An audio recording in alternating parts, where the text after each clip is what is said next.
বাজি বল না, বল elder brother. You are my sister. তা বলছে সত্যি ভাবনা কাজে তুমি আমার ভাইজান, আর তুই আমার বহিন। ভাবনা কাছে রেডিমেড নাই, মানুষ হয়ে গেছে, মসজিদে নামাজ পড়ে আর খালি আল্লাহ ছাড়া কিছু জানে না। আজ থেকে আল্লাহর কাছে শপথ করে বলছি, শোনাই তুই আমার বোন, আর খারাপ চোখে তোকে দেখবো না। তুই আমাকে সাধন পথে এনে দিলি, তাহলে ইউ আর মাই সিস্টার। গানটা হোক, এবার গানটা হোক তাহলে। ভাবনা কাজ যখন করলাম, মাথা বলছে একটা অভিনেতা বাটো, বুঝলা। তারপরে বলি তবে কীর্তন চলে, তাহলে মাস্টারের সঙ্গে অভিনয় করেছি। আমার দাদা খুব পুকটি পাকাম করছে একদিন,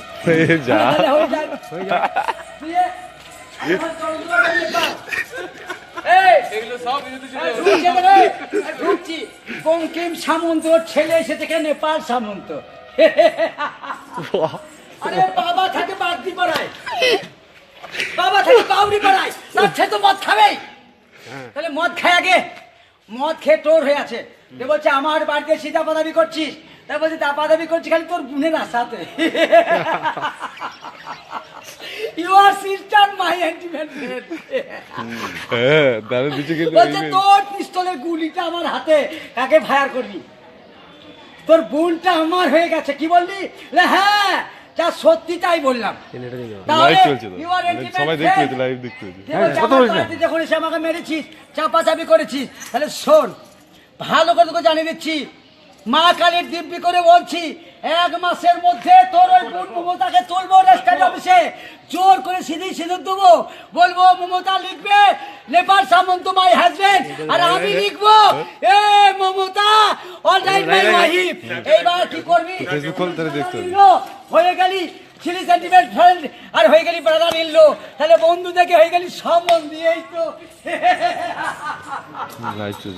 আরে শোন, তুই এবার এল্ডার ব্রাদার, কিন্তু আই এম লিটল ব্রাদার, কিন্তু ছিলিস ইন্টিমেট ফ্রেন্ড, আজ হলি ব্রাদার ইন ল। তাহলে শালক করে তোকে চলে গেলাম, তাহলে আমার নাম বঙ্কিম সামন্ত, ছেলে শুনতে পেয়েছি না সামন্ত। গান হবে, গান যাত্রা শোনালাম, এত শোনালাম। হ্যাঁ, এবার গান করেছি, জীবন দেখালাম। ফার্স্ট ক্লাস করে গানটা হয়ে যাক, শেষ হয়ে যাক, গানটা হলো তো শেষ। গানটা শেষ হোক। ওই যে সোনার হরিণ না সোনার গৌর, সোনার গৌর। আরে ওইটা তোমার গায়ে দিতে কিছু না, নকল করো না, তোমার যেটা আছে অরিজিনালি সেটাই গাও, তুমি নকলে ঢুকে যেও না। চা দাও তো, চা দে, চা দে, গলা ছাড়া। তুমি যেটা নকল করছো ওটা করো না, অরিজিনালি যেটা আছে সেটাই গাও। আসলে কি জানেন তো, এবার আমাদের রবীন্দ্রসঙ্গীত গাওয়া গলা তো